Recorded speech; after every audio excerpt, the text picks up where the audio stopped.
This is the In Focus podcast from The Hindu.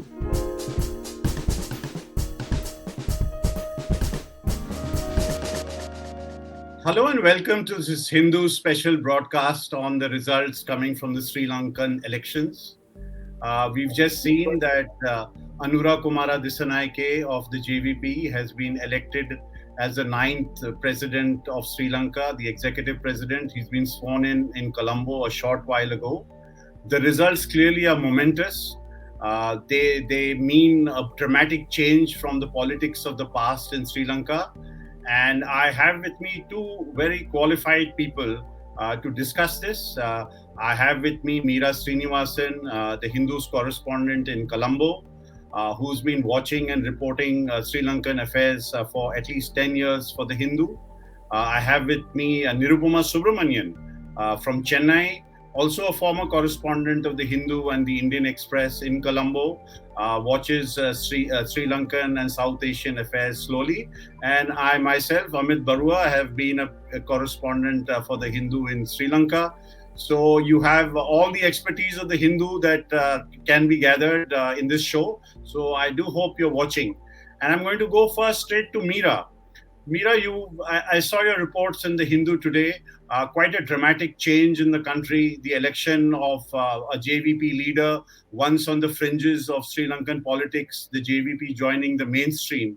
So tell us, what's the mood in Colombo? Is there a sense of excitement, or is there a sense of just another change? What do you gather?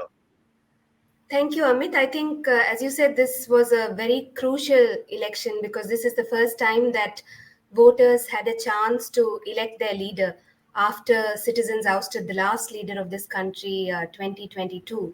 Gotabaya Rajapaksa was booted out and he had to resign. And after that, this is the first instance of people voting in their new leader. And in that, there was definitely a lot of excitement and passion around this election. And after the outcome, certainly I sense a lot of excitement, especially among those who sought change and those who backed Anurag Kumara Dissanayake's candidacy. And also some skepticism from others who are waiting to see if the NPP and the JVP, which is its chief constituent, whether they can deliver on the promises that have been made, because this is still a very challenging time for the country in terms of economic recovery. And so I think it's excitement or skepticism depending on which side of the vote the person was. Otherwise, I think in general, I sense a lot of hope, and people are hoping and looking forward to things improving for Sri Lanka. And Meera, from your perch in Colombo, did you see this change coming? Was there anything that you saw which hinted that such a dramatic transformation is underway? What we were able to see with some certainty was that people were really, calling for change. In fact, taking off from the chant during the Aragalaya or the People's Struggle 2 years ago. But many, even experts within Sri Lanka, felt that this was a very hard election to call, because this was the first time they had a three-way contest in a presidential election. And the incumbent Ranil Wickremesinghe at that time was, credited with setting things in order in terms of economic recovery and bringing in a measure of stability. And then you had two opposition candidates who were promising change, and depending on the degree of change the voters sought, I think they chose between the two opposition candidates mainly. So in a sense, we knew that there could be change, and change was in fact likely, but it was very hard to tell what sort of change that might be. And of course, the ground sentiment, and we tried to capture some of that in our reporting, was very much in favor of Anurag Kumara Dissanayake. And anecdotally, we kept hearing that people wanted to see him in power. And yes, in that sense, we knew change was certain, but it would have been presumptuous to actually predict a specific outcome before yesterday. Before I go to Nirupama, Meera, I just want to ask you one other thing. Would the votes of Ranil Wickremesinghe, who got a little under 20% of the popular vote, and the votes of Sajid Premadasa, would this have meant a victory for Sajid Premadasa, or would this vote have splintered and some of it would have gone to Anurag Kumara Dissanayake as well? It is hard to say. I mean, what we know is, within camps of both Ranil Wickremesinghe and Sajid Premadasa, there were many supporters of both who felt that they had a better case to make to the electorate if they were together. But Mr. Wickremesinghe, already having been in power through a parliamentary vote for 2 years, had the advantage of people seeing him as bringing in stability, those who felt that economy was stable, but also the disadvantage of very, very strong incumbency in the short time because of some of the measures he resorted to. So if the two camps had come together, it would have depended on who was contesting and how the other was supporting them. And this also is a time when SJB and UNP have been apart for a few years now, and there would have been many things to reconcile. So it's hard to say. Numerically, it looks like if they had been together, they could have won. But it really depends on several factors that would determine how that consolidation might have happened. I wanted to ask you, Nirupama, you were there in Sri Lanka at a time when there were two principal parties, the United National Party, UNP, and the Sri Lanka Freedom Party, SLFP. The results of this election seem to suggest that the days of the old parties are perhaps over. Maybe I'm overstating my case a little, or there are rumps of those parties that exist, and it's pretty confusing to watch from Delhi who's going where. So, do you think that the election of Mr. Dissanayake marks an end to the old politics or old rivalries of the UNP and SLFP, and we are seeing a new beginning in Sri Lankan politics? I mean, definitely, this is a big change. The fact that the JVP is now in the seat of power, and that the other two, the SLFP, as you said, and the UNP, which have been around from the time of independence, the SLFP slightly later. So these two parties are today, in fact, non-existent if you look at them in a parliamentary sense. The UNP did not get any seats in parliament in the last parliamentary election. And Ranil Wickremesinghe just nominated himself on the percentage of votes the party had received. And the SLFP had a few seats. But yes, that old leadership is gone. And much will depend also on how the JVP conducts itself now, how Anurag Kumara Dissanayake leads the party. It has a huge reputation to live down, and to steer the country in a constructive way in its foreign relations and so on. So much will depend on all that. So the SLFP now has reincarnated under the Rajapaksas as the SLPP. I mean, many of the old SLFPers are now in SLPP, and many of the UNP are now with Sajid Premadasa as the SJB. So yes, I mean, the names have changed, but I think the old politicians, or maybe a new generation of the old style of politicians, is still intact. So much will depend on how Anurag Kumara Dissanayake now takes this whole thing forward. Huge expectations he has to meet of steering the economy out of its mess right now. And the whole geopolitical environment in the Indian Ocean, around Sri Lanka, in its relationship with China, India, all that people will be watching for the kind of maturity that a whole lot of voters expect him to show, and already believe that he has. Would you say, Nirupama, that we saw the People's Uprising in 22? We saw the dramatic departure of Gotabaya Rajapakse, much like Hasina, to follow, in August this year. So, do you think that the people of Sri Lanka, who've seen really bad times economically on the economic front, price rise, difficulty in getting essentials. Then we had President Gotabaya Rajapakse deciding that organic agriculture was the only agriculture that should be practiced in the country. Do you feel that this vote for Anurag Dissanayake, he's somebody he's been a minister before, but he's in a sense, he's an outlier in the political system. He or his party or his people have not really tasted power. So is that the reason why this dissatisfaction with mainstream politicians in Sri Lanka, is that the reason why this vote has come for Mr. Dissanayake and his JVP?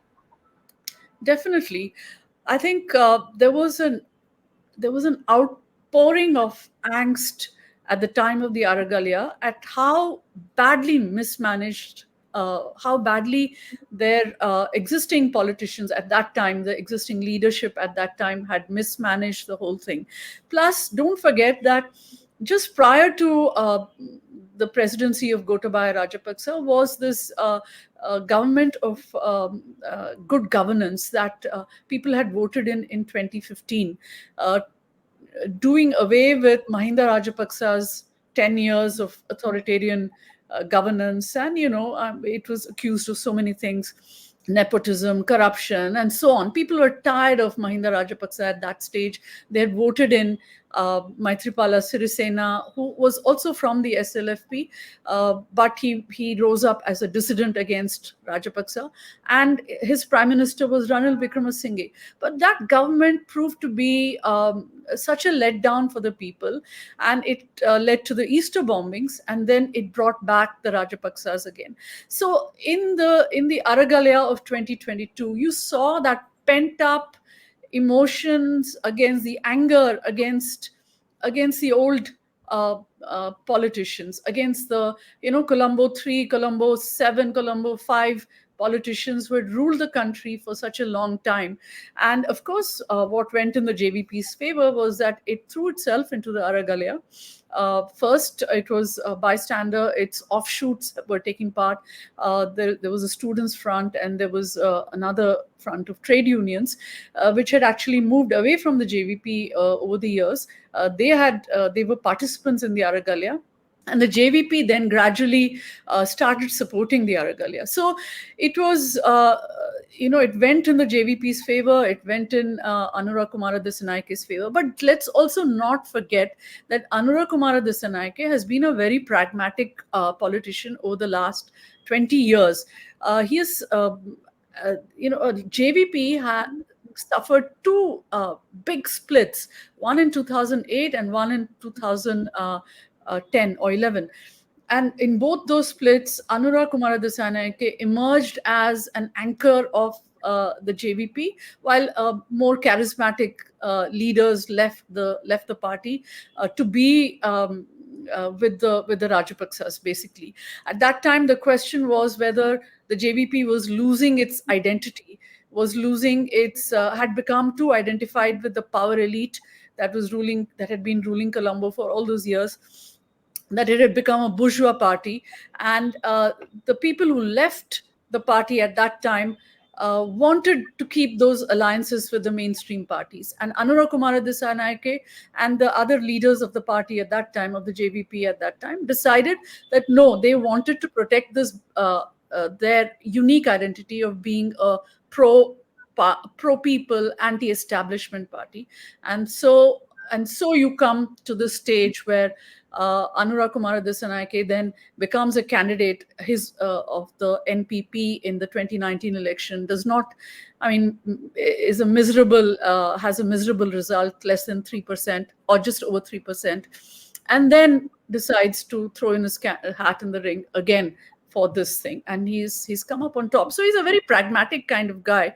Although the JVP has been on the fringes of so long, it has also tasted power as part of the ruling coalition with Chandrika Kumaratunga in 2005, but not the kind of power that AKD will now have. I mean, the executive presidency of Sri Lanka is one of the most powerful offices in the whole world. And, JRJ once, J.R. Jayawardena, the architect of this constitution that Sri Lanka presently has, once said that, the only thing that I can't do with this constitution is change a man into a woman and vice versa. Everything else is possible. So we'll see how he takes that forward. Meera, I want to bring you in here again. And I just want to ask you, what is your sense? I mean, we saw Anurag Dissanayake make an appeal yesterday to all communities, talking of taking everyone forward. And the little box that accompanies your story on the foreign page of the Hindu suggests that Sajid Premadasa and Ranil Wickremesinghe probably got more votes from the north and the east than did Anurag Kumara Dissanayake. What is your sense overall, looking at the past positions of the JVP on the ethnic question and going forward from here? Do you feel that this, he has got some support, but, the support that he's seen, obviously from the north and east, is not, not overwhelming or not a big majority for him. Do you think that he is now in a position to at least take forward the other communities, not in a resolution of any difficult or naughty questions, but just in day-to-day governance? I think Anurag Kumara Dissanayake has acknowledged this, even as he gave a very brief address today after he was sworn in president. He said that he will engage with everybody and strive for democratic rule. And he said he will work to win the confidence of all those who voted for him, and especially those who didn't vote for him. So I think that can be taken as an acknowledgement of areas that he didn't fare as well. And in the north and east, you're right, Sajid Premadasa got the highest share of the vote from the Tamil majority areas, 41.83%. And following him was Ranil Wickremesinghe, who got 25.13%. And AKD, as he's known, got 14.95%, just close to 15%. So it's interesting because the Tamil electorate was very fragmented this election. So you have a lot of divisions within the Tamil polity and within even individual parties. So as you know, there was a common Tamil candidate who was fielded by some political groups and civil society organizations with diaspora backing. And that candidate, P. Ariyanethan, got 12.91%, much less than all these other candidates. So the rhetoric before the election itself was quite divided. In terms of Anurag Kumara Dissanayake's performance in the north and east, I think they started their outreach, but it was very clear that, on two accounts, he wasn't likely to get a very big mandate from the Tamils. One was that he was not a very familiar or a known entity to many young or middle-aged Tamils, because they know Sajid Premadasa, who contested last election, and they overwhelmingly voted for him. And they also know Ranil Wickremesinghe from the time of the peace process and so on. The other thing about AKD for some Tamils was really the past of the JVP. So their very fierce opposition to Tamil self-determination rights in the 80s, and then the support for the war and the opposition to the Indo-Lanka Accord that sought to address this ethnic conflict. So all that was also playing on the minds of some Tamils, and there was definitely suspicion and skepticism. So I think going by their public messaging before the election and the manifesto, we see that there is acknowledgement of this need to win the trust of minorities, especially Tamils. So in AKD's manifesto, one of the key elements is they don't explicitly name or commit to the 13th Amendment, which is already in the Constitution. But in some public speeches, he has said provincial councils will be held and that what's in the Constitution will be implemented in any case. But they have sought to take forward this new constitution that the 2015 Yahapalniya government attempted to draft, with the participation of the Tamil National Alliance, at that time the main formation representing Tamils. So the NPP has pledged to take that constitution draft forward, and that constitution actually sought to go beyond the 13th Amendment, which all Tamils see as being necessary in some measure, but some think it it's not even necessary, but most see it as necessary but not sufficient. So the hope from Tamils would be that that pledge is taken seriously and implemented with sincerity. And what is your sense? I mean, one of the things that has been very resilient, as Nirupama was pointing out, is the executive presidency. And we've long seen, expressions that it would be abolished once X takes power or Y takes power. I'd also be interested in knowing what is the JVP's own position on the executive presidency. So both in this election, significantly, both Sajith Premadasa and Anurag Kumara Dissanayake, the two main oppositional candidates, have pledged to abolish executive presidency. It's part of their manifesto as well. Except if you ask Sri Lankan citizens, they will tell us, we'll wait till it happens, because so many past presidents have made the promise but conveniently forgotten the pledge once they've actually taken the seat. So it remains to be seen whether the NPP and Anurag Kumara Dissanayake are able to implement the pledge. And in this process, there will be a timeline that's required. There will also be a requirement for a new constitution and also a parliamentary majority for that. And that would be a challenging aspect for Anurag Kumara Dissanayake, because at the moment they have 3 MPs in parliament, in the current parliament, and it's a 225-member house. And it is expected that a new cabinet will be formed soon, and that the president will call for general elections, which are due, and that might happen in November. And once the new parliamentary composition is known, is when we will also begin to understand the extent of legislative influence the NPP is able to wield, and how it's able to use that to fulfill its pledges, including the abolition of the executive presidency. Nirupama, I want to bring this question of the executive presidency to you again. What is your sense? I mean, do you think any politicians are they serious in Sri Lanka about abolishing the executive presidency? I think the most serious was Chandrika Kumaratunga, and she did really want to do away with it. But I think when push came to shove and it became a question of political survival, the executive presidency became too much of a temptation to retain, because it allows the president to dissolve the government. It allows the president to retain important portfolios, even if there is a government of an opposing party. So it was, in that sense, it has been a very difficult question. It is, there is, as you mentioned, there is a very pious thought among many Sri Lankan leaders that we should go back to the Westminster style of parliamentary democracy, where the prime minister is the executive, and because that is really the true representation of that truly represents the people's will.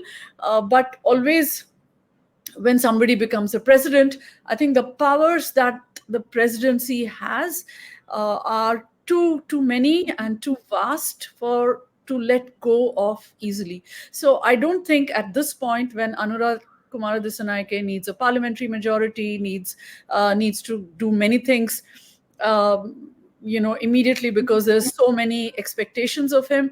I don't think he will let go of the executive presidency very easily.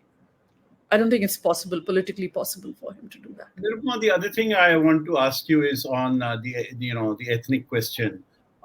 We've spent years and years debating drafts, discussions. We saw many things, and as I agree with you that Chandrika Kumaratunga was probably the most serious as far as devolution of power or even abolition of the executive presidency was concerned. But we are now in a situation where where nothing really seems to have moved much, and expectations are very minimalist, even from Tamil politicians who've reverted to the 13th Amendment. I remember a time when I was posted in Colombo when nobody was really taking the 13th Amendment very seriously, apart from seeing it as a kind of a base to build upon Tamil rights into a new constitution. So, what is your sense? And I also feel, maybe it's not a very popular view, but I also feel that the provincial councils for for north and the northern and eastern part of Sri Lanka probably makes sense. For the rest of the country, I think this is a question that needs to be answered. Whether in such a small country do you need provincial councils, and what kind of issues they would have with the central leadership. But the question I want to ask you is it time for India and the Tamil politicians to move beyond the traditional notions of what is the ethnic question and what can be done?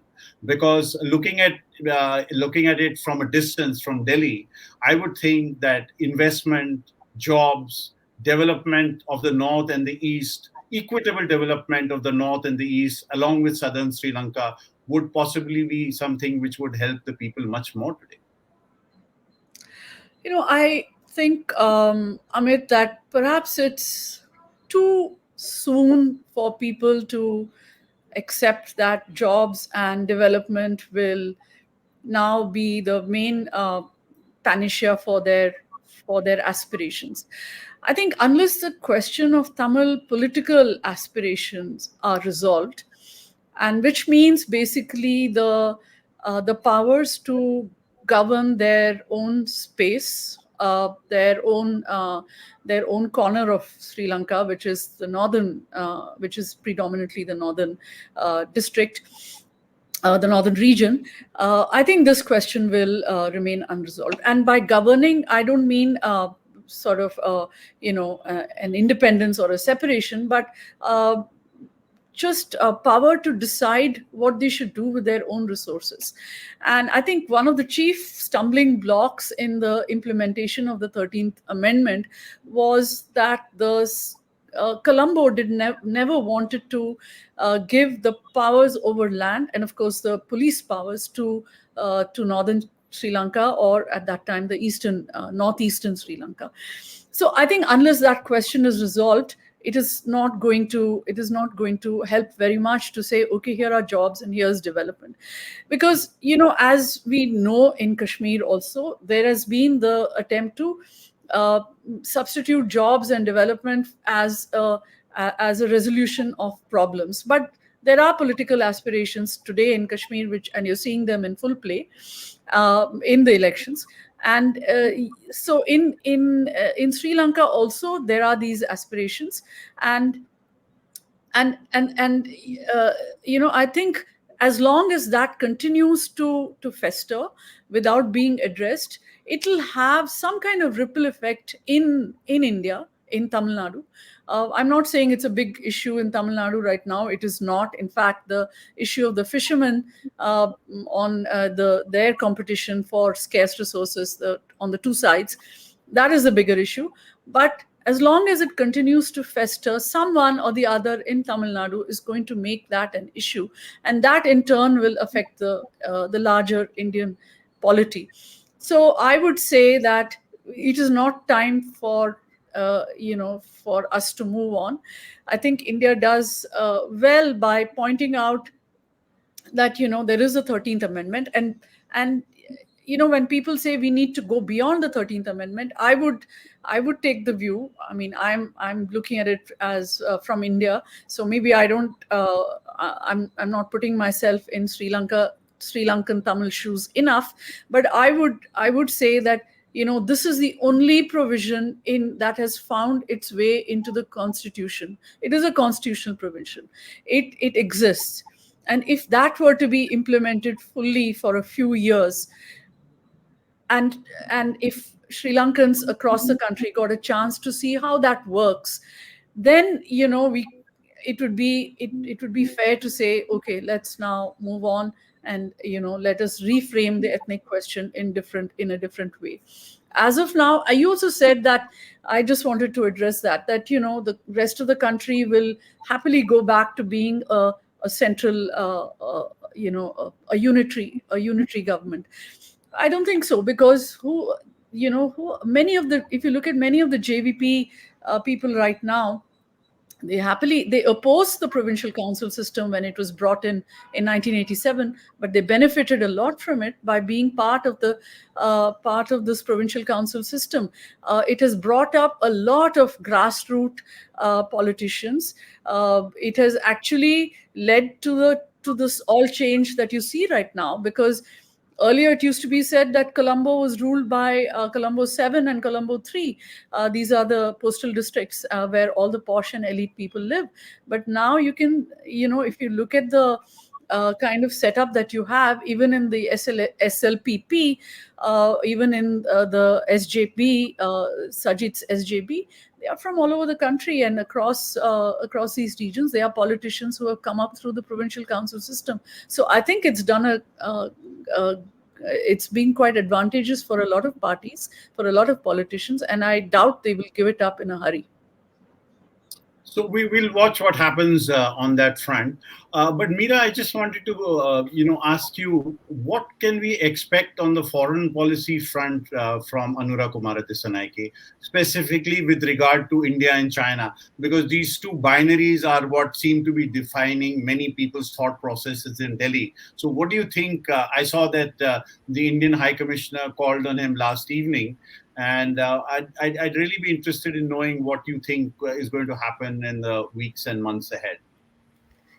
Yeah, Amit, that's right. The Indian High Commissioner, I think, was the first Colombo-based diplomat to call on the president-elect last evening. And we also saw a tweet from Prime Minister Modi and President Dissanayake responding to that. I think well ahead of the elections, Anurag Kumara Dissanayake has been very explicit in his foreign policy plans, which is that he has repeatedly said that an NPP government will be mindful of the security concerns of neighboring countries, especially India. It's also stated in the manifesto. And they have sought to be neutral and maintain equidistance with all partners. And in fact, all key candidates took that same position.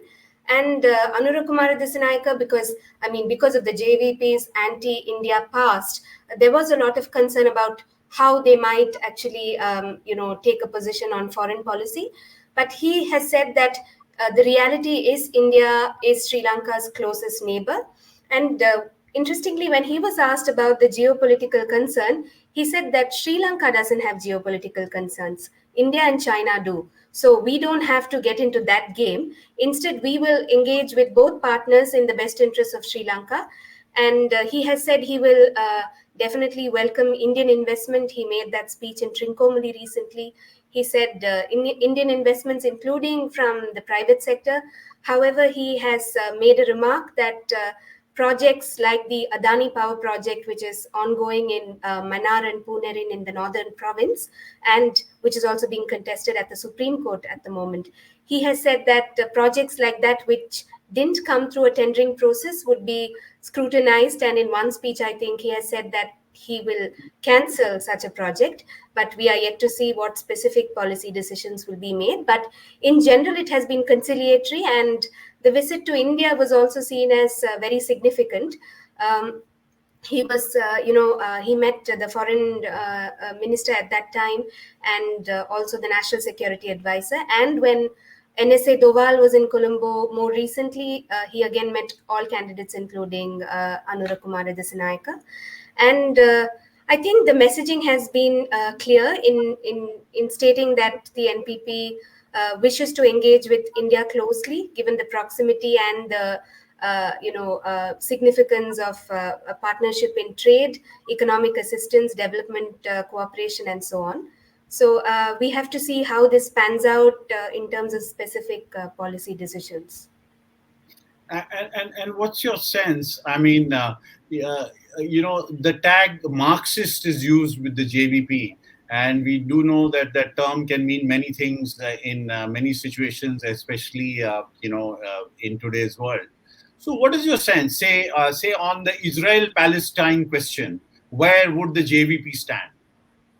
The JVP is very much pro-Palestine, and prominent members have actually been heading a Palestinian solidarity group in Colombo. So I think they are clear on that question. In terms of being Marxist, well, yes, the JVP is a party with Marxist-Leninist roots, but we also saw the trajectory of the party change, through the 70s and 80s. So the first insurrection was really, based on Marxist ideals, and it was, to topple capitalism and to achieve social justice and democracy.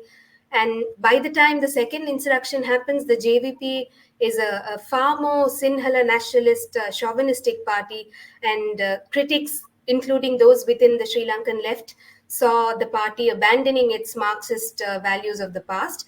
So I think it's perhaps not very helpful to stick to that tag to describe the JVP of today. It's factual that their roots lie there, but we also have to factor in what the party has seen in terms of change over the last 3 decades, and its more recent desire to appeal to a wider base, and then the formation of this more centrist, at best center-left social coalition like the National People's Power. So in that sense, foreign policy will also be shaped by a significant degree of pragmatism, like Nirupama said, and we have to really see how they reconcile their past politics, their current desire to stay in power, and their very big challenge to actually address expectations of the Sri Lankan people. Meera, I'm going to come back to you soon, but I'm just going to go to Nirupama since she has to leave us. Nirupama, what is your sense on India and China? What will be the JVP's approach? Amit, I see it in this way. India says that it has strategic autonomy in this war that is raging in one corner of Europe between Russia's invasion of Ukraine. It says it has a strategic autonomy to walk this very fine balance between the two countries. It can do business with Russia. It can propose peace, to Ukraine and all that. I think every country has strategic autonomy, and every country makes its choices. And in that respect, I think Sri Lanka also has been for years. It has had great relations with China since Mrs. Bandaranaike's time. Mrs. Bandaranaike actually led a plan to make peace between India and China in the 1962 war. A third world group of countries under her leadership, they came together. So Sri Lanka has had excellent relations with China over the years, and it has very good ties with India as well. So I think, like all other countries in the neighborhood, there is also something that comes out of being a smaller neighbor to a big country like India. An economy, population, all that. There are fears amongst all neighbors, and Sri Lanka is not alone in that. And every political leader, whether it is a Dissanayake or a Wickramasinghe or a Rajapaksa or a Kumaratunga, everyone is going to see what they can get out of balancing these two big powers that are vying with each other, as Meera pointed out, saying that is their geopolitics. Sri Lanka does not have those geopolitical concerns. It may be a bit of an overstatement for AKD to say that, but yes, I mean, they are in the thick of it, really. But he, like other leaders before him in Sri Lanka, will have to balance that relationship. And obviously, he's going to see what best he can get out of this leveraging. And India must have the patience to see it that way, to see that this is a replication of India's own dealings with the world, that Sri Lanka or any other country in the neighborhood is doing. Why would a leader not want the best for their country out of two neighbors vying for influence in his country, in that country? So I think this is how it will go, and we have to be patient to see how we can manage that relationship better, how we can manage to have that relationship with Sri Lanka in which we get our geopolitical concerns addressed. Well, thank you so much, Nirupama, for joining us today from Chennai. I know you have a piece to finish on the Sri Lankan elections, so I'm going to let you go. Thank you so Thank much you for so this. much. Thank you. Thank you, Meera, as well. And to get back to you, Meera, what is the question that one of the questions that's been in my mind since yesterday is that so we have the JVP and we have AKD.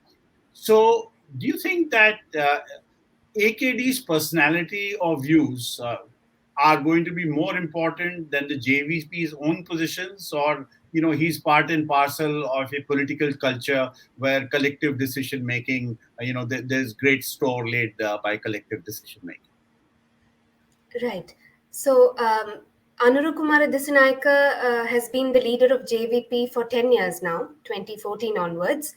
And the party and Anurag Kumara Dissanayake himself, they have tried to articulate this view that the party is, the party engages in collective decision making, that it's not a leader centric party, and that it doesn't matter what the individual thinks. So that was until AKD became president.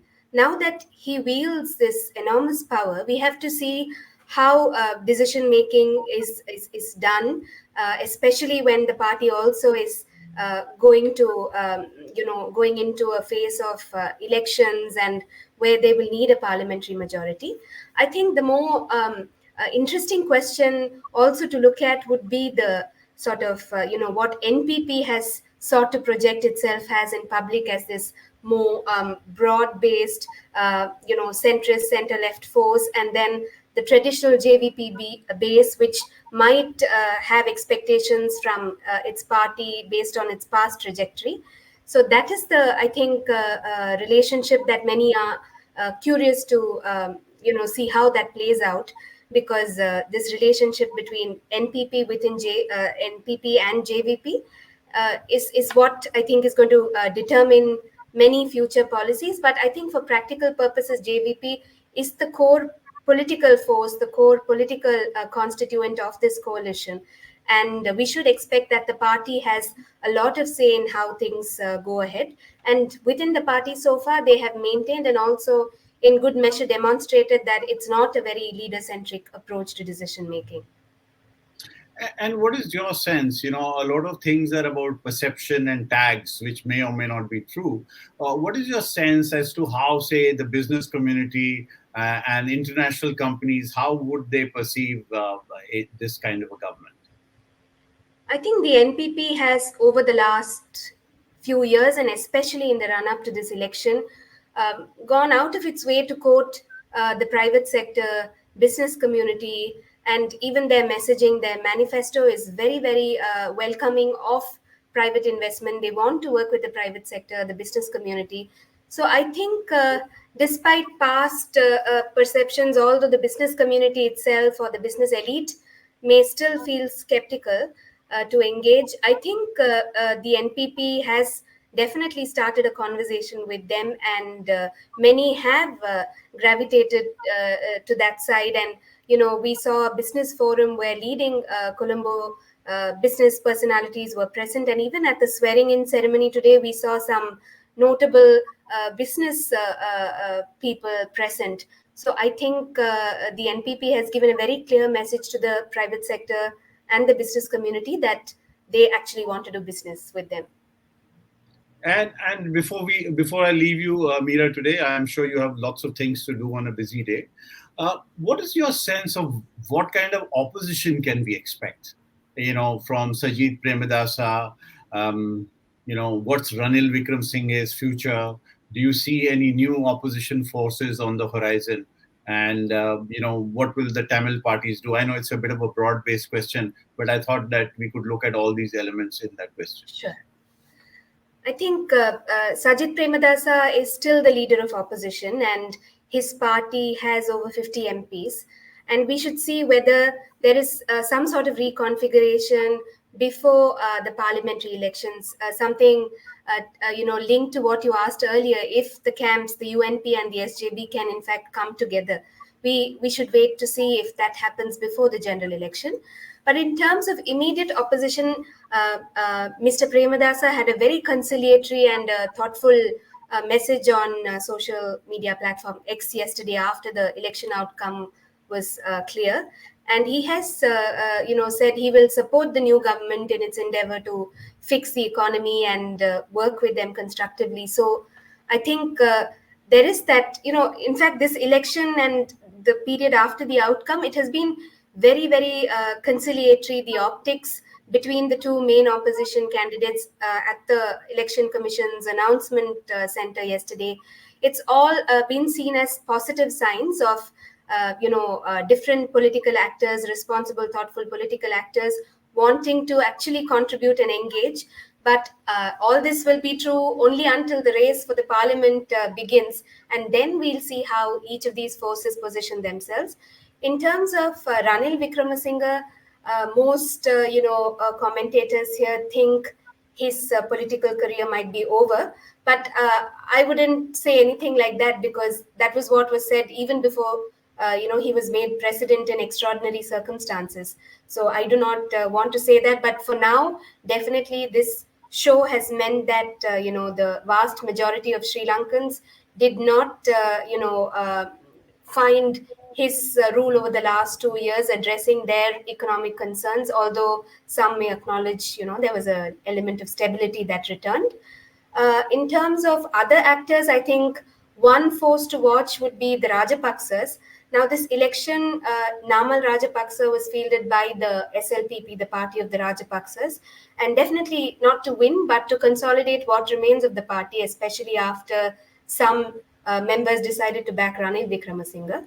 But now we have to see if those members who were with Mr. Wickremesinghe actually return to the Rajapaksa fold, because they will have to contest a general election from a known party. And the Rajapaksas will, I think, seeing their trajectory in the past, and especially during the Yahapalnya government when they were in opposition, they will seek to steadily build their strength in opposition and work towards the next presidential election. I think they are one force to watch. In terms of Tamil parties, they have a lot of work ahead because, as I mentioned, it's a very, very fragmented Tamil polity and electorate. So if they want to consolidate their position in the next parliament and with the new president, they have to really, I think, address many, many concerns that currently divide them as a political force, and which have definitely weakened them as a voice in national and regional politics. So that would also be in focus going forward in the next few weeks, because if we are to see a general election in November or soon, there's actually very limited time for all this to happen. So it will be very important to see how each of these political interests shape their campaigns and aims going forward. And my very last question to you, Anurag Kumara Dissanayake has said that he will not take people from other parties. I think this is something which he said yesterday. So what do you make of that? I mean, is he trying to signal that, his party, or he will not be, he's not interested in the politics of defection, as it were? Yes, I think one of the key tenets of his campaign was really differentiating the NPP from any other party. So in that, it was seen as crucial for the campaign to distance itself from all existing political actors, because they were presenting themselves as the other to the tainted political order or establishment. So at that time, he emphasized that he will not enter into any agreement with the existing political class or parties in alliance, and he will not take people who are defecting from these parties. But at the same time, Anurag Kumara Dissanayake, while addressing the question of how they might govern without a majority, has said that he will be open to the possibility of forming government with actors in parliament who are known to be clean, who are not corrupt, and who will be willing to join this project of cleaning up the country. So I think he's left that door a little open. So we should see whether this takes shape as some pre-poll arrangement with actors that have credibility in public domain and politicians who are known for being not for being, clean and not corrupt.